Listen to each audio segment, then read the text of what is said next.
सच छुपने नहीं देंगे। आदाब, मैं हूं हाफिज गुलाम सरवर और आप देख रहे हैं देश की सच्चाई। मजदूरों की ताकत क्या है, मजदूरों के पास पूंजी क्या है और मजदूरों की सुनता कौन है। जी हां, ताकत तो है, पूंजी भी है और सुनी भी जाएगी। ये कार्य कर कर दिखाया गया है कल, यानी कि 17 अगस्त। जी हां, कल एक ऐतिहासिक काम BSES राजधानी पावर लिमिटेड, जी हां, जो बिजली प्रोवाइड करने वाली कंपनी है, अलग अलग नामों से दिल्ली में आप NDPL, PDPL, पता नहीं कितने PL हैं, BSES में कार्यरत जितने भी कर्मचारी हैं, उसमें खास करके कच्चे कर्मचारियों की लड़ाई जो ठेकेदारी हटाओ राष्ट्रीय संयुक्त मोर्चा के बैनर तले लगातार ये लड़ी जा रही है। इसी की एक बहुत बड़ी कड़ी कल सामने उस वक्त आई जब एक लाइनमैन जो अचानक फोन आता है कि भाई यहां बिजली गुल है। एक कर्मचारी, जी हां, जिसका नाम ये डिवीजन है नजफगढ़ डिवीजन, दौलतपुर शिकायत केंद्र है। नजफगढ़ डिवीजन में दौलतपुर शिकायत केंद्र है, उसमें एक कार्यरत लाइनमैन थे करण सिंह गुजर। शिकायत पर करण सिंह गुजर जाते हैं बिजली रिपेयरिंग के लिए। खंबे पर चढ़ते हैं, ठीक उसी तरह जो तस्वीर में आपको दिखा रहा हूं कि खंबे पर लाइनमैन अपनी जान को हथेली पर लेकर कैसे चढ़ता है। यूं तो बिजली बड़ी आसानी से हमें मिलती है ना, हम फ्रिज चलाते, AC चलाते, वॉशिंग मशीन चलाते, कूलर चलाते और उससे रोशनी भी लेते हैं और ना जाने क्या क्या काम लेते हैं।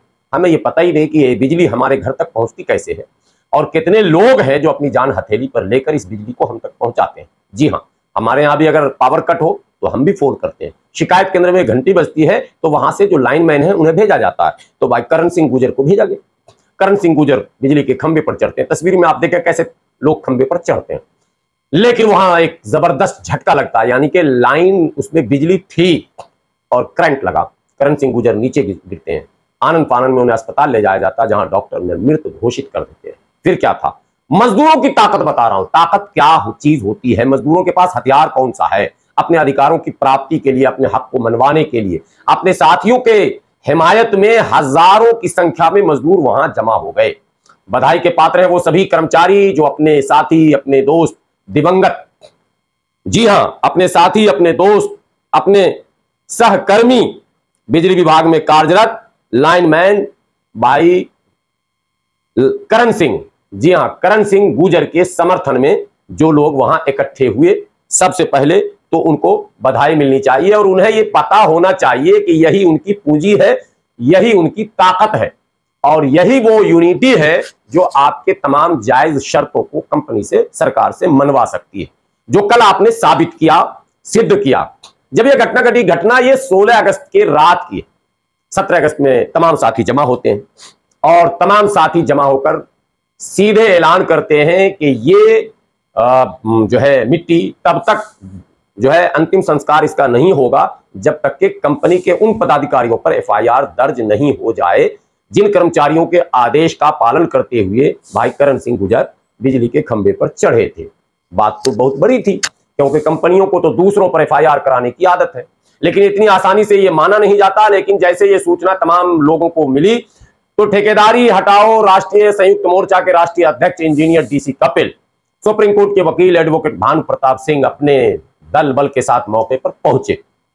मौके पर पहुंचने के बाद अपने साथियों से मशवरा करने के बाद यह तय किया कि हर हाल में हम इसको इंसाफ दिलाएंगे और मुआवजे के नाम पर जो छोटी मोटी रकम मिलती है, हालांकि मुआवजे को लेकर इससे पहले भी इंजीनियर DC कपिल ने बड़े आंदोलन किए और उसमें बहुत हद तक सफलता मिली है और सफलता उन्हें कल भी तब मिली जब उन्होंने साफ शब्दों में कह दिया कि मुआवजे की रकम कम से कम 1 करोड़ हो। जी हाँ, कंपनसेशन के नाम पर जो खाना पूर्ति होती है उससे परिवार, हालांकि जो व्यक्ति इस दुनिया से चला जाता है उसकी खाना पूर्ति नहीं हो सकती, उसकी जगह पर उसकी जगह कोई ले ही नहीं सकता, उस बच्चे को वो बाप मिल ही नहीं सकता है, उस माँ को वैसा पुत्र नहीं मिल सकता, उस पत्नी को वैसा पति नहीं मिल सकता, उस भाई को वैसा भाई नहीं मिल सकता, उस बहन को वैसा भाई नहीं मिल सकता, उसकी पूर्ति इस धरती पर कोई नहीं कर सकता।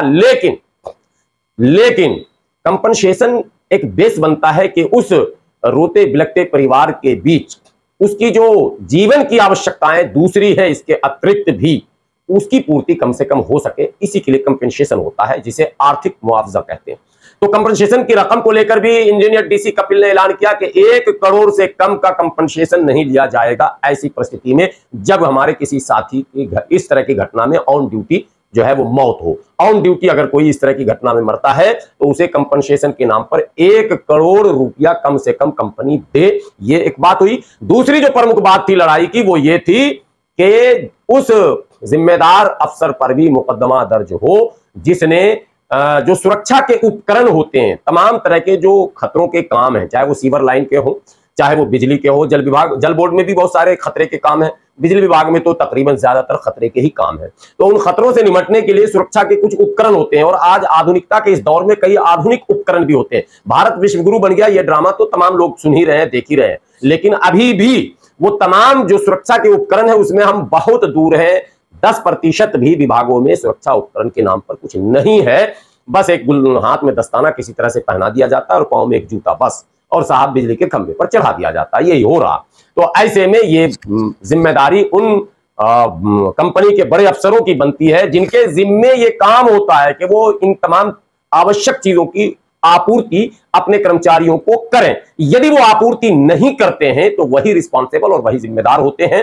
तो ठेकेदारी हटाओ राष्ट्रीय संयुक्त मोर्चा के राष्ट्रीय अध्यक्ष इंजीनियर डीसी कपिल ने साफ शब्दों में कहा, मौके पर पहुंचे, लोगों से बात की, मैं आपको तस्वीर भी दिखा रहा हूं, वीडियो भी दिखा रहा हूं, हालात भी दिखा रहा हूं और यूनिटी भी दिखा रहा हूं, किस तरह की यूनिटी दिखी वहां पर, यूनिटी में कितना दम होता है, ये सब कुछ जो है जीता जागता उदाहरण कल रात के 11 बजे तब सामने आया जब कंपनी के उन तमाम पदाधिकारियों पे जो जिम्मेदार थे उन पर बाय नेम एफआईआर दर्ज कर लिया गया। जी हां, ये एक बड़ी खबर है कि उन पर एफआईआर दर्ज कर लिया गया, लेकिन साथ ही ये उन तमाम कर्मचारियों के लिए सबक भी है कि वो अपनी यूनिटी बनाए रखें, क्योंकि कंपनी की तरफ से एजेंट, हिंदी में अगर कहें, चूंकि राष्ट्रीय भाषा तो हिंदी है हमारी, हिंदी में अगर कहें तो दलाल, कंपनी के दलाल वहां भी पहुंचे थे मौके पर और उन्होंने भी डिरेल करने की कोशिश की, उन्होंने भी इस यूनिटी को तोड़ने की कोशिश की, इस एकता को खंडित करने का प्रयास किया और करण सिंह गुर्जर को इंसाफ न मिले, उसे खाना पूर्ति करके किसी तरह से उसकी मिट्टी को अंतिम संस्कार करवा दिया जाए और इस किस्से को खत्म कर दिया जाए, विराम लगा दिया जाए। इस प्रयास में कंपनी के कई दलाल मौके पर पहुंचे थे, लेकिन उन कर्मचारियों की यूनिटी ने, उन कर्मचारियों की एकता ने उन तमाम दलालों को बेनकाब करते हुए कंपनी पर मुकदमा दर्ज कराने में वो सफल रहे। ये आपकी यूनिटी का नतीजा था। तो एक तो मजदूरों की जो सबसे बड़ी ताकत है वो उनकी यूनिटी, उनकी एकता है। बड़े चैनल भी वहां पहुंचे, काफी खबरें चली, काफी सब कुछ हुआ।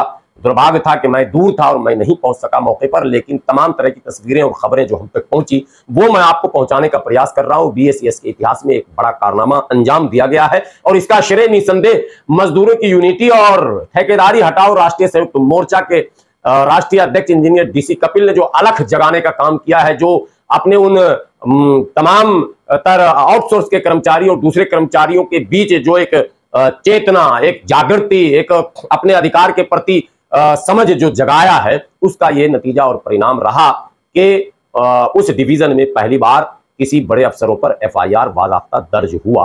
तो बात तो समझ में आई गई कि यूनिटी में बहुत बल है और आप कंपनियों के दमनकारी नीतियों का मुकाबला अगर करना चाहते हैं तो आउटसोर्स के खिलाफ, ठेकेदारी के खिलाफ जो ठेकेदारी हटाओ राष्ट्रीय संयुक्त मोर्चा बना हुआ है, इसके साथ पूरी तरह से यूनाइट हो जाएं। आपके सारे अधिकारों की रक्षा भी होगी और जो अधिकार आपके नहीं मिल रहे हैं उसकी प्राप्ति के लिए संवैधानिक संघर्ष भी होगा और सफलता भी मिलेगी। ईश्वर से प्रार्थना है कि दिवंगत आत्मा को शांति मिले और तमाम साथी उस परिवार का ख्याल रखें और ऐसे किसी भी घटना से बचने की कोशिश करें। कंपनियों पर दबाव बनाएं कि वो सारे सुरक्षा के उपकरण भी उपलब्ध कराएं और अपनी यूनिटी के साथ संघर्ष भी जारी रखें। बने रहें देश की सच्चाई के साथ, पल पल के अपडेट के साथ मैं फिर हाजिर हूंगा। शुक्रिया।